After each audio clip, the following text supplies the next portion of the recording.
Praise the Lord. प्रभु यीशु मसीह के मधुर नाम में आप सबों को नमस्कार।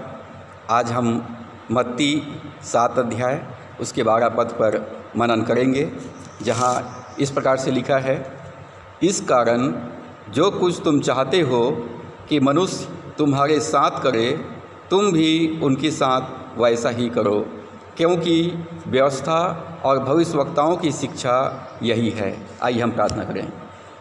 सर्वशक्तिमान पिता परमेश्वर, हमारे उद्धारकर्ता प्रभु यीशु के नाम से आपके अनुग्रह के सिंहासन के समीप में आते हैं।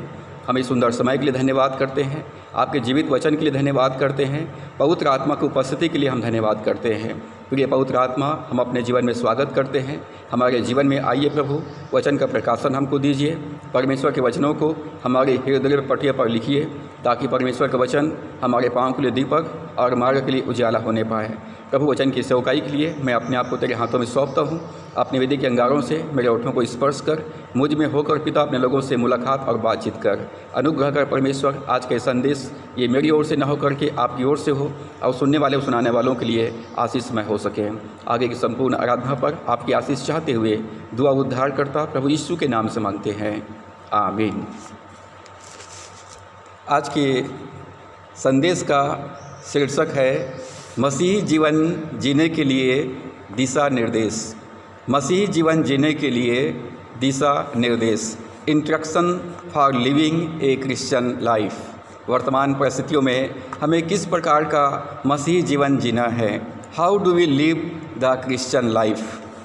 प्रिय मित्रों, कोरोना वायरस कोविड-19 भारत सहित विश्व के सारे देशों में फैला हुआ है। इस वायरस से बचाव के लिए शासन की ओर से समय समय पर गाइडलाइन, दिशा निर्देश जारी किया जाता है। कभी केंद्र सरकार के द्वारा से, कभी राज्य सरकार के द्वारा से, कभी कलेक्टर के द्वारा से, कभी एसडीएम के माध्यम से दिशा निर्देश जारी किया जाता है। वो हमारी सुरक्षा के लिए है, हमारी बचाव के लिए है। उसी प्रकार से सारे देशों के शासक हमारे सृष्टिकर्ता परमेश्वर की ओर से इस संसार में पाप रूपी वायरस से बचाव के लिए और हमारी सुरक्षा के लिए दिशा निर्देश दिया गया है, जिसे आज मैं आपके साथ शेयर करना चाहता हूँ। प्रभु यीशु ने मत्ती 7 अध्याय और उसके 12 पद में कहा, जो कुछ तुम चाहते हो कि मनुष्य तुम्हारे साथ करे, तुम भी उनके साथ वैसा ही करो। हम दूसरों को जो देते हैं वही हमें वापस प्राप्त होता है, और इसलिए वर्तमान परिस्थितियों में हमें किस प्रकार का मसीही जीवन जीना है, ये गाइडलाइन, इस दिशा निर्देश का पालन करना हमारे लिए बहुत आवश्यक है। एक बार एक अस्पताल के सामने में एक बोर्ड टंगा हुआ था, और उस बोर्ड में लिखा था, यहाँ एक पेशेंट आया जिसे कुत्ते ने काट लिया था। यहाँ एक पेशेंट आया जिसे कुत्ते ने काट लिया था, अपना इलाज करवाया, ठीक हुआ और चला गया। उसके नीचे लिखा था, यहाँ एक पेशेंट आया जिसे बिच्छू ने काट लिया था, अपना इलाज करवाया, ठीक हुआ और घर चला गया। उसके नीचे लिखा था, यहाँ एक पेशेंट आया जिसे सांप ने काट लिया था, अपना इलाज करवाया, ठीक हुआ और घर चला गया। और सबसे नीचे लिखा था, यहाँ एक पेशेंट आया जिसे एक मनुष्य ने काट लिया था और आज तक वह अपना इलाज करवा रहा है। इस बोर्ड में जो संदेश या शिक्षा जो दिया गया है कि आज इंसान जीव जंतुओं से भी ज़्यादा जहरीला हो गया है। आज जीव जंतुओं से ज़्यादा मनुष्य एक दूसरे को काटने लग गए हैं। एक बार एक ऑफिस में मैनेजर को बहुत गुस्सा आया। मैनेजर ने अपने चपरासी को बुलाया और सारा गुस्सा अपने चपरासी के ऊपर उतार दिया। चपरासी को अच्छे से डांट दिया। चपरासी को भी बहुत गुस्सा आया। चपरासी घर आया और आने के बाद उसने अपने पत्नी को डांट लिया, अपने पति को डांटा। पत्नी को भी गुस्सा आया तो पत्नी ने अपने बच्चे को डांटा, और जब बच्चे को भी गुस्सा आया तो गली में जा कर के एक कुत्ते को उसने मार दिया। और कुत्ते को जब गुस्सा आया तो उसने वापस उसी ऑफिस के मैनेजर को काट लिया। इसमें हमको ये शिक्षा मिलता है कि हम जो दूसरों को देते हैं वही हमको वापस प्राप्त होता है, और इसलिए परमेश्वर के द्वारा से जो गाइडलाइन हमें दिया गया है उसका पालन करना हमारे लिए अत्यंत आवश्यक है। लूका 6 अध्याय उसके 31 पद में भी लिखा है, जैसा तुम चाहते हो कि लोग तुम्हारे साथ करें, तुम भी उनके साथ वैसा ही करो। जैसा आप चाहते हैं कि लोग आपके साथ करें, आप भी उनके साथ वैसा ही करो। दुर्घटनाओं को रोकने के लिए ट्रैफिक रूल है, यातायात का नियम है। यदि हम उसका अनदेखा करते हैं तो दुर्घटना होने की संभावनाएं बढ़ जाती है। जब हमने अपने जीवन में प्रभु यीशु मसीह को अपने जीवन का उद्धारकर्ता प्रभु स्वीकार करते हैं तो परमेश्वर के परिवार में हमारा नया जन्म होता है। हम परमेश्वर के संतान बन जाते हैं और हमको परमेश्वर के संतान होने के बाद परमेश्वर के परिवार में हमको नियमित रूप से आत्मिक जीवन में अपने परमेश्वर के स्वभाव में हमको आगे बढ़ते जाना है। मसीह जीवन में आगे बढ़ने के लिए हमें एक परिपक्व मसीही होने के लिए कुछ महत्वपूर्ण दिशा निर्देश परमेश्वर के वचन में दिया गया है, जिस पर आज हम विचार करेंगे। जो पहला दिशा निर्देश एक अच्छे मसीही होने के लिए आपको अपनी बाइबिल प्रतिदिन पढ़ना चाहिए। आपको अपनी बाइबिल प्रतिदिन पढ़ना चाहिए।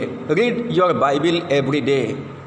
मसीही जीवन में आगे बढ़ने के लिए या एक अच्छे मसीही होने के लिए हमको प्रतिदिन अपनी बाइबिल पढ़ना चाहिए। मत्ती 4 अध्याय के 4 पद में प्रभु यीशु ने कहा, मनुष्य केवल रोटी से जीवित नहीं रहेगा परंतु परमेश्वर के वचन से जीवित रहेगा जो उसके मुख से निकलता है। हमारा सारा मेहनत, सारा परिश्रम हम रोटी कपड़ा मकान में व्यतीत करते हैं, जबकि प्रभु ने कहा मनुष्य इससे जीवित नहीं रहेगा, केवल रोटी से जीवित नहीं रहेगा परंतु परमेश्वर के वचन से जीवित रहेगा। और इसलिए हमको परमेश्वर के वचन को प्रतिदिन पढ़ने की आवश्यकता है।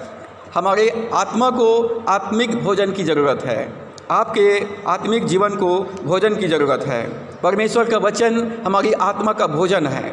परमेश्वर का वचन हमारे सारे शरीर के लिए औषधि है। परमेश्वर वचन को जब हम आत्मसात करते हैं हमारी आत्मा को जीवन मिलता है। हमारे शरीर के तंदुरुस्ती के लिए वो औषधि का काम करता है। हमारे विश्वास का आधार है। जब हम परमेश्वर वचन को बार बार पढ़ते हैं, बार बार सुनते हैं तो हमारा विश्वास बढ़ता है। क्योंकि रोमियो 10 अध्याय की 17 पद में लिखा है, विश्वास आता है सुनने से और सुनना मसीह के वचन से होता है। और इसलिए हमको परमेश्वर के वचन को बार बार पढ़ना है, बार बार उसको सुनना है। परमेश्वर के वचन को हमको नियमित रूप से अध्ययन करना चाहिए, उसको मेडिटेट करना चाहिए, मनन करना चाहिए और उसको मेमोराइज करना चाहिए, उसको कंठस्थ करना चाहिए, उसको याद कर लेना चाहिए।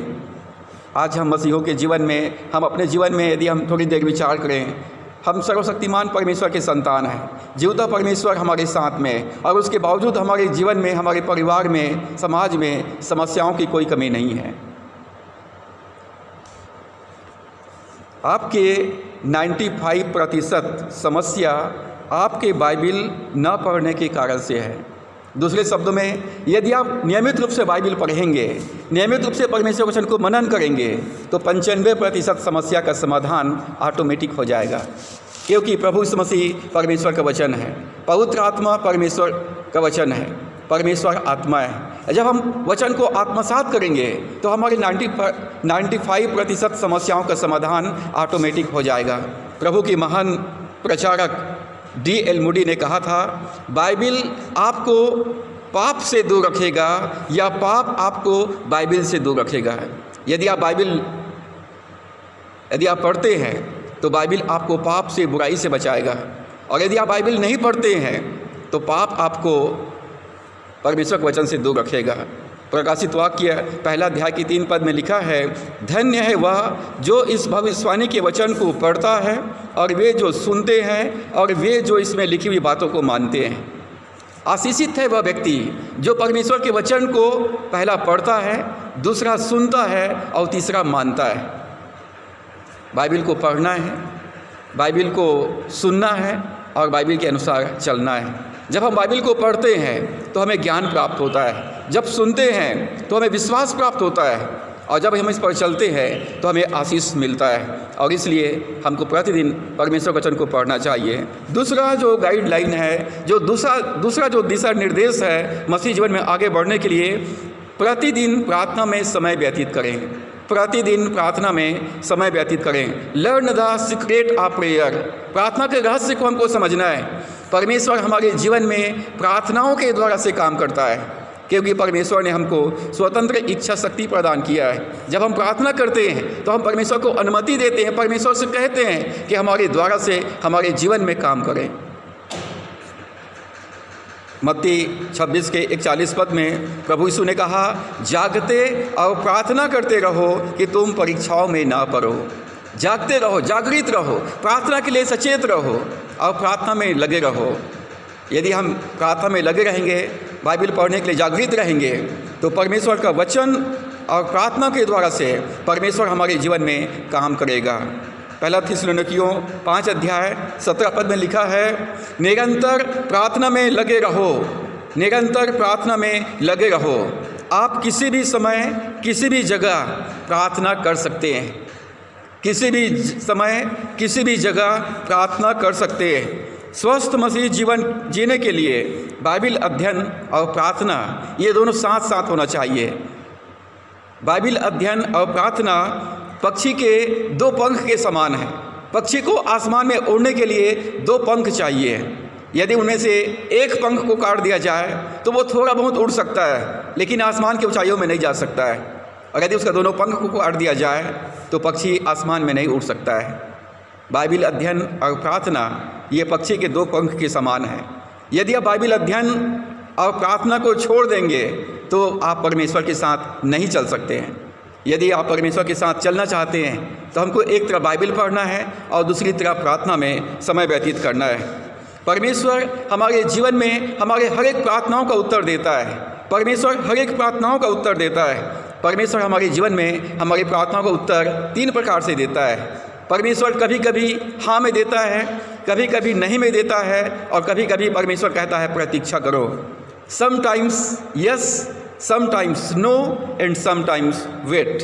परमेश्वर प्रार्थना का उत्तर हमारे जीवन में अवश्य देता है। और इसीलिए भजन संहिता उसका 88 उसका 13 पद में दाऊद कहता है, हे यहोवा मैंने तेरी दुहाई दी है और भोर को मेरी प्रार्थना तुझ तक पहुँचेगी। भोर को मेरी प्रार्थना तुझ तक पहुँचेगी। दाऊद ने परमेश्वर से एक प्रकार से अपॉइंटमेंट ले लिया है। परमेश्वर कहता है, परमेश्वर मैं हर सुबह आपसे मुलाकात करने के लिए आऊँगा। दाऊद परमेश्वर से मिलने के लिए सुबह के पहले घंटों को निर्धारित कर रखा था। सुबह उठकर मनुष्यों से मिलने जाने से पहले हमको परमेश्वर से मुलाकात करना है। जब हम सुबह उठते हैं तो इससे पहले कि आप किसी भी व्यक्ति से मुलाकात करें, सबसे पहले परमेश्वर से मुलाकात करें, परमेश्वर के साथ संगति करें, परमेश्वर के साथ समय व्यतीत करें। प्रभु के महान दास जॉन बनियन ने कहा था, प्रातःकाल परमेश्वर से दूर भागने वाला व्यक्ति शायद ही दिन में उसे पा सके। यदि सुबह सुबह परमेश्वर से मुलाकात नहीं करते हैं, सुबह सुबह परमेश्वर के साथ संगति नहीं कर सकते हैं कि तो दिन के बाकी समयों में परमेश्वर के साथ समय व्यतीत करना, प्रार्थना करना या परमेश्वर के साथ संगति करना बहुत मुश्किल हो जाता है। और इसलिए प्रतिदिन परमेश्वर से प्रार्थना में मुलाकात करना है, जिससे कि हम उसकी इच्छा को और उसकी योजनाओं को जान सकें। अपने जीवन में परमेश्वर से मुलाकात करने का एक समय निर्धारित करें। आप परमेश्वर को कह सकते हैं, परमेश्वर मैं इससे पहले कि मैं किसी भी व्यक्ति से मुलाकात करूं, मैं सबसे पहले आपका मुलाकात करना चाहता हूं। इससे पहले कि मैं किसी भी व्यक्ति से बातचीत करूं, मैं पहले आपके साथ बातचीत करना चाहता हूं। शैतान आपके हर कदम पर आपसे युद्ध करेगा, आपके जीवन में रुकावट डालेगा, परंतु हमको निराश नहीं होना है, प्रार्थना में लगे रहना है। प्रार्थना आपके जीवन में महान आनंद को लेकर आएगा। प्रार्थना आपके जीवन में आशीषों को लेकर के आएगा।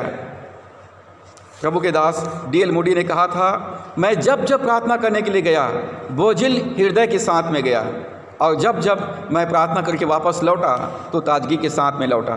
जब पेड़ पौधों को पानी नहीं मिलता है तो वो मुरझा जाता है, और उसी प्रकार से जब हम प्रार्थना में समय व्यतीत नहीं करते हैं तो हमारी आत्मा मुरझा जाता है। जब हम प्रार्थना में परमेश्वर के पास जाते हैं, परमेश्वर की ताजगी हमारे जीवन में आ जाता है। और इसलिए D.L. मूडी साहब ने कहा, मैं जब जब प्रार्थना करने के लिए गया बोझिल हृदय के साथ में गया, और जब जब मैं प्रार्थना करके लौटा तो मैं ताजगी के साथ में लौटा। वेस्लियन चर्च की संस्थापक जॉन वेस्ली की माताजी प्रतिदिन 1 घंटा अपने आप को अंगोछों से ढांक कर प्रार्थना करती थी। अपने परिवार के लिए, अपने बच्चों के लिए प्रार्थना करती थी। विश्व के सबसे बड़े चर्च के पास्टर डॉक्टर पॉल योंगी चो ने कहा, यदि हम 1 घंटा बाइबिल अध्ययन और प्रार्थना में समय व्यतीत नहीं करते हैं तो हम एक अच्छे मसीही नहीं हो सकते हैं, एक अच्छे विश्वासी नहीं हो सकते हैं। और यदि हम 2 घंटा परमेश्वर के साथ हम संगति ना करें, बाइबिल पढ़ने में, प्रार्थना करने में समय व्यतीत ना करें, तो हम उसके एक अच्छे सेवक नहीं हो सकते हैं। परमेश्वर हमारे साथ संगति करना चाहता है, परमेश्वर हमारे साथ अपनी योजनाओं को, अपनी इच्छाओं को शेयर करना चाहता है। और इसलिए ये परमेश्वर की ओर से गाइडलाइन है कि हमको प्रतिदिन हमको बाइबिल पढ़ना चाहिए। दूसरा गाइडलाइन है कि प्रतिदिन हमको प्रार्थना में परमेश्वर के साथ समय व्यतीत करना चाहिए। और तीसरा जो गाइडलाइन, जो तीसरा दिशा निर्देश मसीह जीवन में आगे बढ़ने के लिए है, वह है depend on the Holi spirit, पवित्र आत्मा पर निर्भर रहना, पवित्र आत्मा के अगुवाई में चलना। परमेश्वर ने हमको अपनी आत्मा दिया है, पवित्र आत्मा हमको दिया है, पवित्र आत्मा हमारी सहायक है और हमको पवित्र आत्मा की अगुवाई में चलना है। गलतियों 5:16 में पौलुस कहता है आत्मा के अनुसार चलो, पवित्र आत्मा की अगुवाई में चलो। पहला कुरिन्थियों 6:19 और 20 में लिखा है कि हमारी देह पवित्र आत्मा का मंदिर है, हमारा शरीर परमेश्वर की आत्मा का मंदिर है। प्रभु यीशु मसीह पवित्र आत्मा के माध्यम से हम में निवास करता है। प्रभु यीशु मसीह हमारे जीवन में, हमारी आत्मा में, हमारी देह में पवित्र आत्मा के माध्यम से निवास करता है। और इसलिए प्रतिदिन अपने जीवन में पवित्र आत्मा का स्वागत करें, पवित्र आत्मा का स्वागत करें, उसकी आवाज़ को सुने और पवित्र आत्मा से कहें, पवित्र आत्मा आप मेरी सहायता कीजिए, मेरी अगुवाई कीजिए, हर एक छोटे छोटे कार्यों में पवित्र आत्मा की सहायता लीजिए। यूहन्ना 14:16 में प्रभु ने कहा, मैं पिता के पास जा रहा हूँ और पिता से प्रार्थना करूँगा और पिता तुमको एक और सहायक देगा जो तुम्हारे साथ रहेगा, जो तुम में वास करेगा। संसार इस बात को नहीं जान सकता है परंतु तुम इसको जानोगे। प्रभु यीशु मसीह पवित्र आत्मा के माध्यम से हम में वास करता है, वो हमारी सहायता करना चाहता है, हमारी अगुवाई करना चाहता है। रोमियो 8:26 के अनुसार पवित्र आत्मा हम में होकर प्रार्थना करता है, वो हमारे लिए प्रार्थना करता है, हमारे द्वारा से हम में होकर के पूरे विश्व के लिए वो प्रार्थना करना चाहता है। मत्ती 11:28 में प्रभु यीशु ने कहा, हे सब परिश्रम करने वालों और बोझ से दबे हुए लोगों, मेरे पास आओ, मैं तुम्हें विश्राम दूंगा। आप प्रभु में शांत रहें, प्रभु में विश्राम करें, कल के बारे में चिंतित ना हो, चारों तरफ के परिस्थितियों को देख करके चिंतित ना हो। वो हमारी रक्षा करने के लिए और हमारी आवश्यकताओं को पूर्ति करने के लिए हमारे जीवन में मौजूद है। प्रभु यीशु मसीह हमारे रक्षा करने के लिए और हमारी आवश्यकताओं की पूर्ति करने के लिए हमारे जीवन में मौजूद है। मसीह जीवन में आगे बढ़ने के लिए जो चौथा दिशा निर्देश है, नियमित रूप से अपने कलीसिया के साथ संगति करें, नियमित रूप से अपने कलीसिया के साथ संगति करें। Attend church regularly.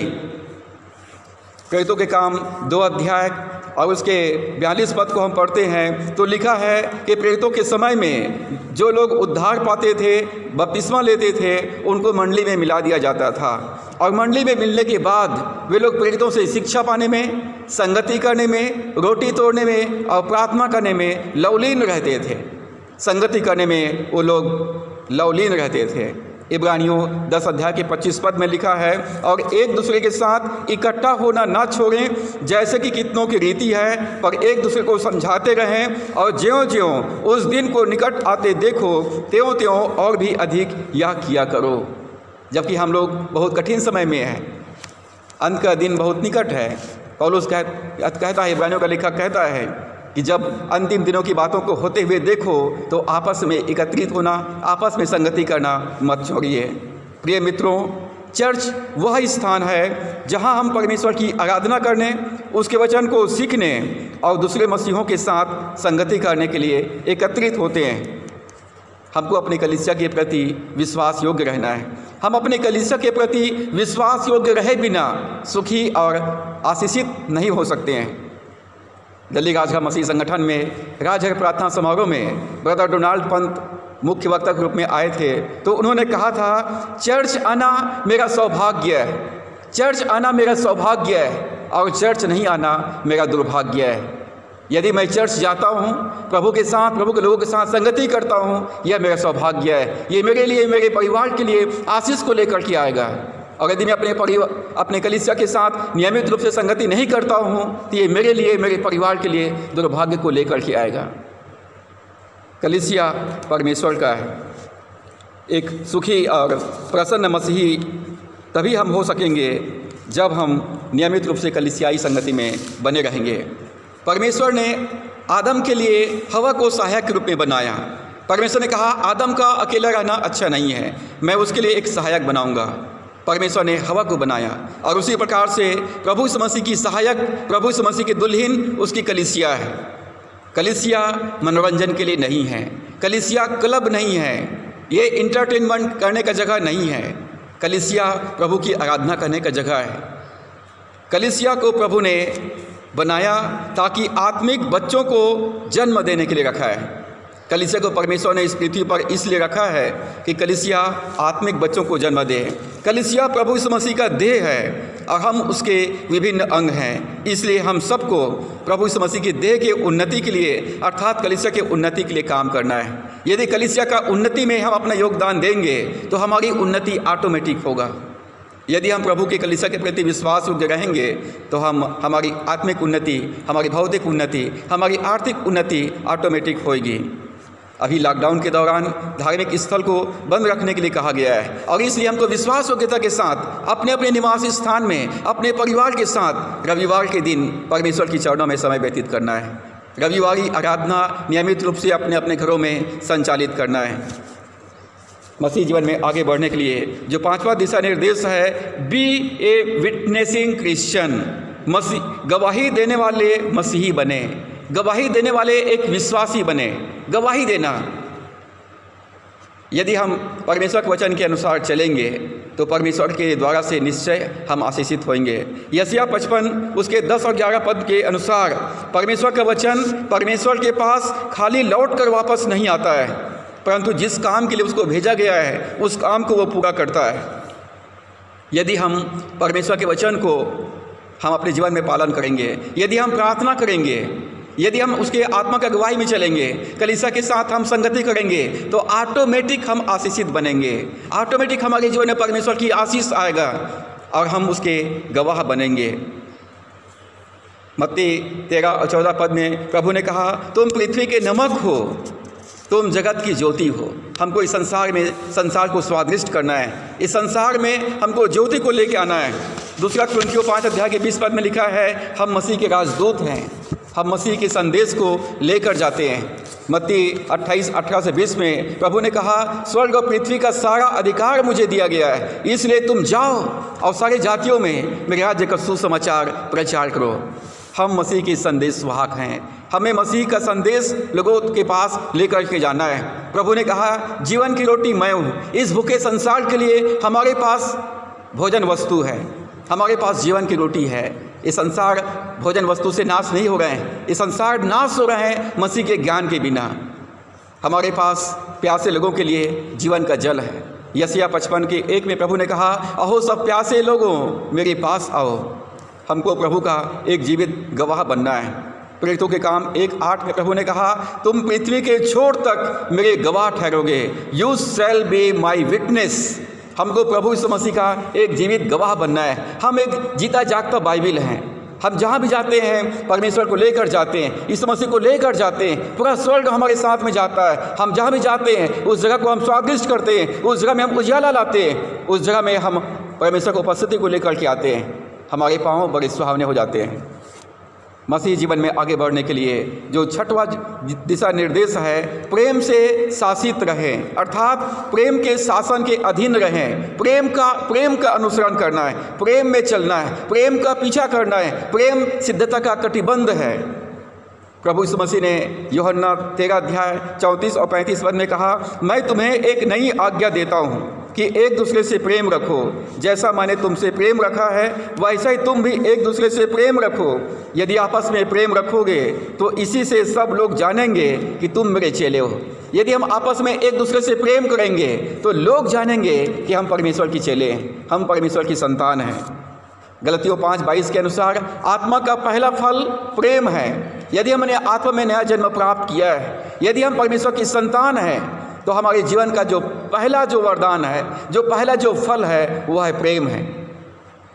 हाँ, इसलिए कि परमेश्वर का प्रेम पवित्र आत्मा के द्वारा से हमारे भीतर डाला गया है और इसलिए हमको बिना शर्त प्रेम करना है, बिना शर्त क्षमा करना है। आशा, विश्वास और प्रेम, ये तीनों स्थिर है, परंतु इन तीनों में प्रेम सर्वोच्च है। प्रेम सारे आत्मिक वरदानों में श्रेष्ठ है। प्रेम मुर्दों को जीवन देता है। प्रेम कभी असफल नहीं होता है और इसलिए हमको प्रेम का पीछा करना है। प्रेम के द्वारा से हमको शासित होना है। हमको परमेश्वर से कहना है, परमेश्वर मुझको प्रेम से भर दे कि मैं अपने बैरियों से प्रेम कर सकूं, अपने अपराधियों को क्षमा कर सकूं, सताने वालों के लिए मैं प्रार्थना कर सकूं, अपराधियों को क्षमा कर सकूं, जो मांगे मैं उनको दे सकूं। सबसे बड़ी और मुख्य आज्ञा यही है कि हम परमेश्वर से प्रेम करें और अपने पड़ोसी से अपने समान प्रेम करें। मसीह जीवन में आगे बढ़ने के लिए जो 7वां दिशा निर्देश है, बी एन ओबीडिएंट क्रिश्चियन, एक आज्ञाकारी मसीही बने। केवल सुनने वाले नहीं परंतु वचन के अनुसार चलने वाले बनना है। केवल वचन के सुनने वाले नहीं परंतु वचन के अनुसार चलने वाले बनना है। अपने जीवन के सभी चुनाव में प्रभु यीशु मसीह को पहला स्थान दें। प्रभु यीशु मसीह को अपने जीवन में प्रथम स्थान दें। उसको अपने जीवन का प्रभु और अपना स्वामी बनाएं। जब हम उस पर भरोसा करते, जब हम उसकी आज्ञा का पालन करते, तो प्रभु हमारे जीवन का प्रभु और स्वामी बन करके हमारी सहायता अगुवाई करते हैं। पहला शमूएल 15 अध्याय के 22 पद में लिखा है कि परमेश्वर होम बलि और मेल बलि से प्रसन्न नहीं होता है। परमेश्वर प्रसन्न होता है अपनी बात के सुने जाने से और अपनी बात के माने जाने से। परमेश्वर प्रसन्न होता है जब उसकी बात को हम सुनते हैं और उसकी बात को मानते हैं। आज्ञाकारिता मांग करता है कि तुरंत उसके आज्ञा का पालन किया जाए। देर से आज्ञा पालन आज्ञा उल्लंघन माना जाता है। अधूरा आज्ञा पालन आज्ञा उल्लंघन माना जाता है और इसलिए बड़ी प्रसन्नता के साथ, आनंद के साथ परमेश्वर की आज्ञाओं का पालन करें। यशायाह 1 अध्याय 18 और 19 पद में लिखा है, यदि तुम आज्ञाकारी होकर मेरी मानो तो इस देश के उत्तम उत्तम पदार्थों को खाओगे, और यदि तुम ना मानो और बलवा करो तो तलवार से मारे जाओगे। यहोवा का यही वचन है। यदि हम आज्ञाकारी होकर परमेश्वर का मानेंगे तो आशीषित होंगे, इस देश में बसे रहेंगे, और यदि हम ना माने और आज्ञा उल्लंघन करें तो वचन में लिखा है कि तुम नाश हो जाओगे। जब हम परमेश्वर की आज्ञाओं का पालन करते हैं तो परमेश्वर हमारी प्रार्थनाओं को सुनता है। जब हम परमेश्वर की आज्ञाओं का पालन करते हैं तो परमेश्वर का प्रेम हमारे जीवन में बना रहता है। प्रभु यीशु मसीह ने कहा कि तुमने मुझको नहीं चुना परंतु मैंने तुमको चुना और नियुक्त किया है कि तुम जाकर फल लाओ और तुम्हारा फल बना रहे। जहाँ पर बुलाया जाना है, जहाँ पर चुना जाना है, वहाँ पर आज्ञाकारिता भी है। प्रभु ने हम सबको इस संसार में से चुन लिया है कि हम उसके संतान कहलाएं।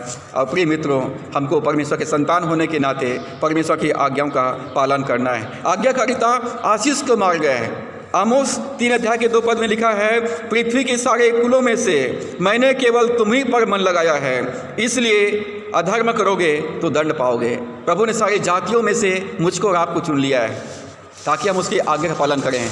और वचन में लिखा है तुम आज्ञा का पालन ना करो तो दंड पाओगे। जो 8वां जो गाइडलाइन है, 8वां जो दिशा निर्देश मसीह जीवन में आगे बढ़ने के लिए है, वो है परीक्षा का सामना करना सीखें। Learn how to face temptation. हमें कैसे परीक्षाओं का सामना करना है ये हमको सीखना है। बाइबल कहती है बुराई से भागो परंतु परीक्षा का सामना करो। Face the problem.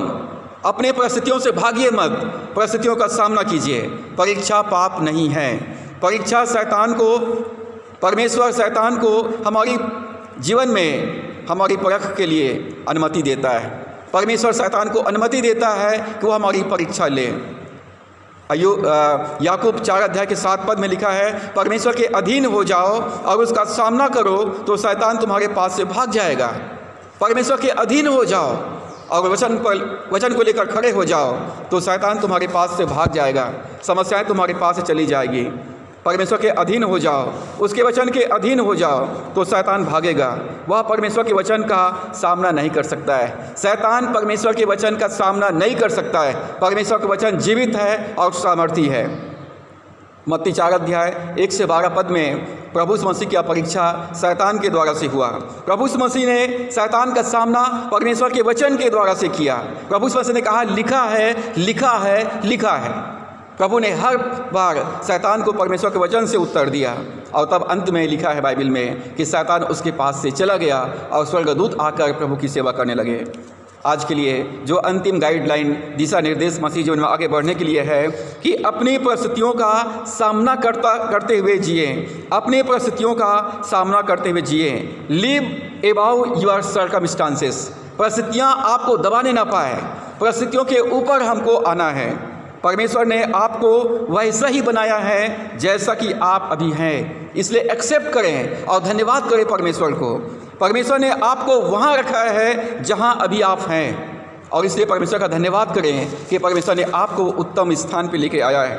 अपने परिस्थितियों को नियंत्रित करें, अपने लिए अनुकूल परिस्थितियों को उत्पन्न करें। जैसा आप सोचेंगे, जैसा आप बोलेंगे, आपके लिए वैसे ही परिस्थितियाँ उत्पन्न हो जाएगी। इसलिए आप अभी वहाँ हैं और जैसे हैं परमेश्वर की सर्वोत्तम सेवा कर सकते हैं। सबोपदेशक 9:10 में लिखा है, जो काम तुझे मिले उसे अपने शक्ति भर करना। कुलुस्सियों 4:17 में लिखा है, जो सेवा प्रभु ने तुझे सौंपी है उसे सावधानी के साथ पूरी करना।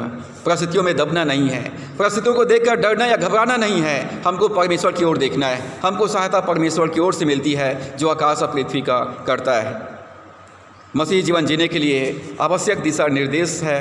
पहला कि हमको प्रतिदिन अपनी बाइबल को पढ़ना है। दूसरा, प्रतिदिन प्रार्थना में समय व्यतीत करना है। तीसरा, हमको अपने जीवन में पवित्र आत्मा की अगुवाई में चलना है। चौथी बात, कलीसियाई संगति में बने रहना है। पांचवा, हमको प्रभु का एक जीवित गवाह बनना है। छठवा, हमको प्रेम से शासित जीवन व्यतीत करना है, प्रेम का अनुसरण करना है, प्रेम का पीछा करना है। सातवीं बात, हमको परीक्षाओं का सामना करना है, डरना नहीं है, घबराना नहीं है। और आठवीं बात, हमको एक आज्ञाकारी मसीही बनना है, एक आज्ञाकारी मसीही बनना है। और अंतिम बात कि हमको अपनी परिस्थितियों का सामना करते हुए जीवन व्यतीत करना है। परमेश्वर इन वचनों के द्वारा से हम सबको आशीष दे। आइए हम प्रार्थना करें।